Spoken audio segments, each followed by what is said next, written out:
주십시오. 영원토록 그들의 목자가 되시어 그들을 보살펴 주십시오. 아멘. 지금 이 시간 우리 출애굽기 25장에서부터 27장 시편 28편을 읽었습니다. 오늘 그중에 우리 묵상을 나눌 우리 한 구절 묵상은 오늘 출애굽기 25장 우리 8절입니다. 출애굽기 25장 8절을 제가 찾아서 다시 한번 읽도록 하겠습니다. 출애굽기 25장 8절. 내가 그들 가운데 머물 수 있도록 그들에게 내가 머물 성소를 지으라고 하여라. 하나님께서 모세를 통하여 이스라엘 백성들에게 지금 성소를 지으라고 말씀하고 계십니다. 우리 성막이라고 하죠. 근데 이 성막을 만드는 목적을 지금 분명히 밝히시는 내용이 출애굽기 25장 또 오늘 읽었던 이 본문에 나옵니다. 성막은 그냥 단순히 예배의 공간이 아닙니다. 바로 하나님께서 자기 백성, 이스라엘 백성들 가운데 거하시겠다고 말씀하시는 임마누엘의 선언입니다. 오늘 이 한 구절 말씀 우리 한번 더 찬찬히 한번 살펴보도록 하겠습니다. 주님이 말씀하시죠. 내가 그들 가운데 머물 수 있도록 성소를 만들어라. 그래서 이 성소는 나를 위하여 성소를 만드는 겁니다. 여기서 나는 우리 하나님을 말하고 있는 거죠. 성막의 주체와 목적이 하나님 자신임을 말씀하고 계시는 것입니다. 하나님은 우리를 예배하도록 지으셨습니다.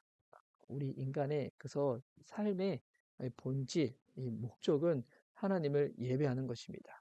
근데 하나님을 예배하도록 짓더런 우리의 인간의 가운데 사단의 게임으로 인해서 죄가 들어와서 그 관계가 끊어지고 주님 앞에 예배할 수 없는 존재가 되었죠. 그래서 우리 하나님은 인간을 구원하시도록 선교하시는 하나님이십니다. 그 이야기가 바로 이 성경의 창세기부터 쭉 요한계시록까지 이어지는 것입니다. 살아계시는 하나님은 선교하시는 하나님. 예. 그래서 영혼구원에서 제자를 만드는 거죠. 그래서 그렇게 만들어진 제자들은 우리 이 땅을 살아가는 동안에 계속 하나님 나라 백성으로서 예배하며 살아가는 것입니다. 그리고 언젠가 우리 주님 나라 들어가는 그날에는 우리 육신의 장막을 다 벗고 그 어떤 것도 우리 걸림돌이 없이 우리 하나님 앞에서 예배하게 되는 모습이 우리 요한계시록에서 비춰지는 여러 가지 모습들을 통해서 우리가 확인할 수가 있는 것입니다. 여기서 여러분 우리가 예배가 무엇인지 우리가 알 수가 있습니다. 예배를 통하여 우리가 흔히 은혜를 받는 여러분 예배는 인간의 필요가 주된 목적이 아니죠. 물론 예배를 통해 하나님께서 우리의 아픈 부분들, 상처난 부분들을 매만지기도 하십니다. 하지만 예배의 가장 큰 주된 목적은 하나님의 임재를 위한 것입니다. 그 시간에 하나님이 임재하시는 겁니다. 우리의 이성을 뛰어넘어서 초월적으로 역사하시는 주님이 예배 가운데 함께 하시는 것입니다. 그래서 예배 시간을 통하여 우리가 간절히 사모하고 바라는 것은 그 주님을 만나는 것입니다. 제가 주일날 설교 시간에 간간히 말씀드리잖아요. 제가 진짜 믿는 바가 있다고. 누구든지 정말 살아계신 하나님을 만나면 그 사람은 변화될 것이라고. 결국 문제는 무엇입니까? 하나님을 만나지 못한 것이 문제입니다. 하나님을 만나야 됩니다. 어디서 만나겠습니까? 물론 우리 일상의 삶 가운데서도 아니면 개인적인 경건 시간을 통하여서도 우리 그 주님을 경험하고 느낄 수 있겠지만 여러분 하나님을 가장 강하게 만날 수 있는 그 시간, 그 자리는 예배입니다. 예배를 통하여 우리 초월적인 하나님을 만나야 하는 것입니다. 바로 이 목적을 위하여 하나님께서 모세를 통하여 이스라엘 백성들 가운데 성소를, 성막을 만들라고 말씀을 하시는 거죠. 그럴 때 만들어진 이 성막 가운데 주님이 뭐라고 말씀하십니까? 내가 그들 가운데 머물 수 있도록 이스라엘 백성들 가운데 머무시는 하나님. 우리 하나님은 아득히 멀리 계시는 분이 아니십니다. 함께 거하시는 주님이십니다. 우리 삶 가운데 함께 하신다. 나와 함께 하신다. 이것을 언제 경험하는 겁니까? 예배 시간에. 예배를 통하여 하나님을 경험하는 것입니다. 예배의 순서가 있습니다. 찬양도 하고 대표 기도도 하고 성경 봉독도 하고 설교도 듣고 헌금도 하고 축도도 받고. 여러분 예배 시간은 만약 살아계신 하나님 만나지 못하면 이것은 단순한 그냥 의식 순서가 될 겁니다. 근데 여러분 예배는 이 그냥 순서를 나열한 것을 빨리 해치우는 것이 이번 예배가 아닙니다. 예배는 함께 하시는 주님을 만나는 것입니다. 함께 하시는 주님. 근데 주님 말씀하시죠. 예배 시간에만 그들과 함께 하는 것이 아니라 성막을 지어서 성막을 이제 옮기고 또한 때가 되면 성막에서 하나님 앞에 제사 지내는 이스라엘 백성들 가운데 함께 하시겠다는 겁니다. 하나님이 왜 우리를 구원하십니까? 구원의 목표는 우리와 동행하시기 위해서. 예수님께서 이 땅에 육신의 모습으로 아기 예수로 태어났을 때 그 이름을 뭐라 불렀습니까? 임마누엘. 우리와 함께 하시는 하나님. 우리와 함께 하시는 하나님, 우리가 언제 경험하는 겁니까? 예배 시간을 통하여. 흔히 말하는 이것이 바로 공예배 시간이죠.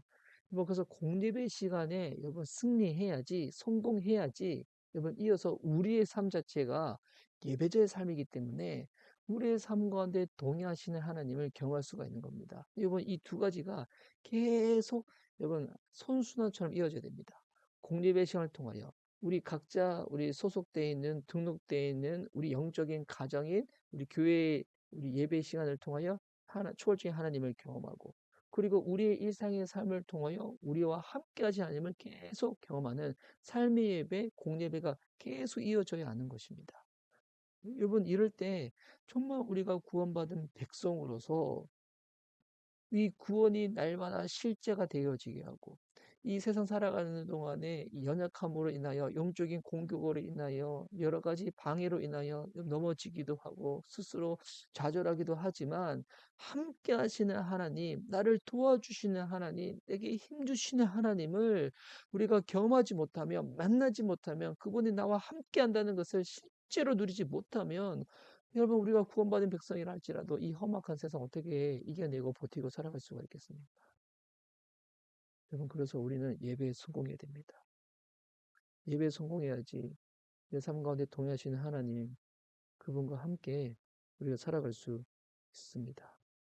오늘 출애굽기 25장 8절은 하나님의 구원의 방향성을 우리에게 분명히 보여줍니다. 하나님은 이스라엘을 이집트에서 건져내신 후에 그들을 버려두지 않으셨습니다. 내가 너희들 구원했으니까 이 후에는 너희들이 알아서 잘 살아봐. 이러지 않으셨습니다.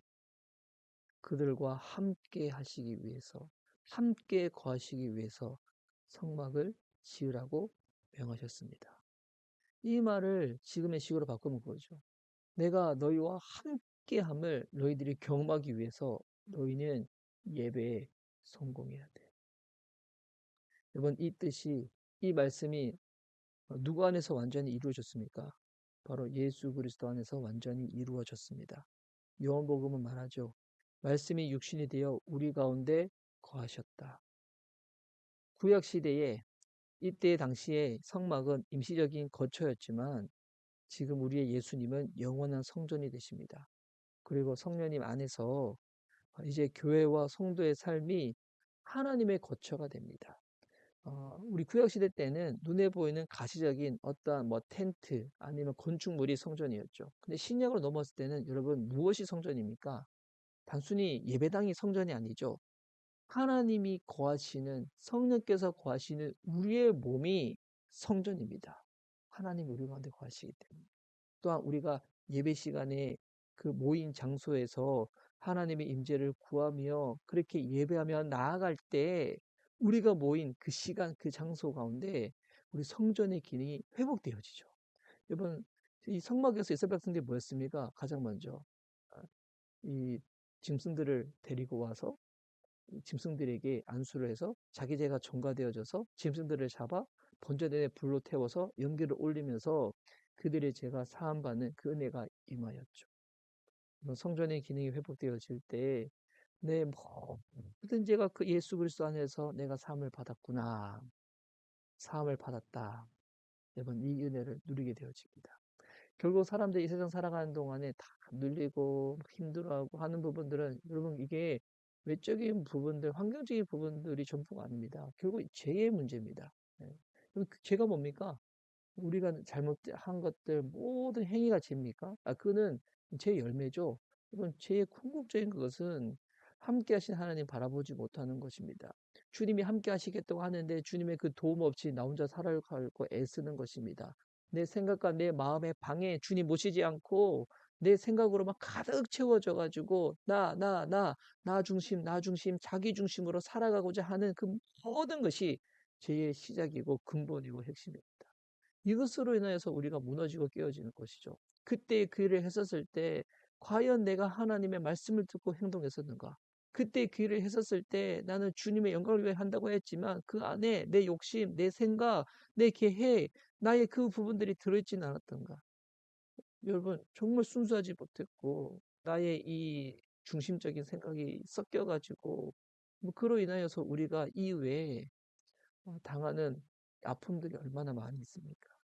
하지만 우리가 예수 그리스도 안에서 예배함으로 말미암아 그럼에도 불구하고 우리를 놓지 아니하시고 포기치 아니하시고 붙잡으시고 새롭게 하시고 세워가시고 우리를 부르시고 우리를 만드신 목적대로 회복되어지도록 빚어가시는 분, 바로 그분이 예수 그리스도시고 그분의 죽으심과 그분의 부활하심을 통하여 복음은 우리에게 말하고 있습니다. 구원의 목적, 너희가 제사함 받은 것으로 끝나는 것이 아니라 그 가운데서 한 걸음 더 나아가 하나님과 함께하는 삶. 그 주님이 우리를 부르시고 만드신 목적대로 그것을 발견하고 그렇게 빚어지고 나아가는 삶. 여러분 그리스도인의 삶은 하나님과 함께하는 믿음의 여정입니다.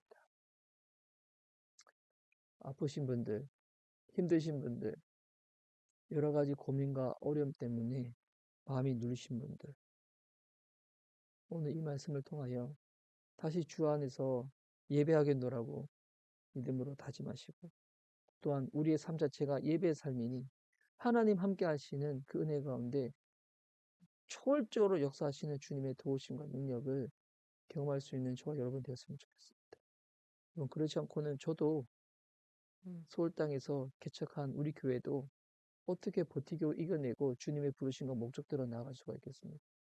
그리고 주님의 부르심과 목적대로 나아갈 때 그 자리를 믿음으로 책임지며 지키며 나아가고자 할 때 그 영적인 책임감과 의무감을 통과한 정말 세상 그 어떤 거하고도 비교할 수 없는 영적인 기쁨과 행복과 만족을 주님이 누리게 하실 것입니다. 주님 살아계시고 주님 우리를 여전히 사랑하십니다.